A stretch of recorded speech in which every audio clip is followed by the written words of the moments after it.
Hey guys, this is Brian. This is the Active brand pet laundry detergent. It says it's good for pet beds, blankets, clothing, urine, oils, and more. So the oils are the kind of the hard stain I think to get rid of. Now the interesting thing about this is it's fragrance free, which I guess makes sense for the if it's going to be used around pets. It says it has 64 loads. It has sodium bicarb, carbonate, bicarbonate, and sodium chloride. You can use 1 scoop or 2 scoops. I want to use it on this rag here. I cleaned our dog's face with it, so it kind of has quite a few stains on it. I'm using a small load, but I'm using 1 scoop here. It's like a powder that just kind of goes in like the old powdered laundry detergent. I'm going to start the wash up here, and let's check it out afterwards. This is what it looks like.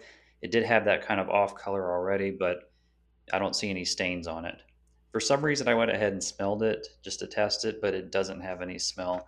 I kind of, selfishly wanted it to have like a slight nice smell, but it makes sense for the pets. If it has a fragrance or a smell, then it might make them cough or have issues. So, um, this looks pretty neat. It can get rid of all kinds of things, it's saying. The one thing I'm interested in, I'll have to try it again with the vomit and body oil.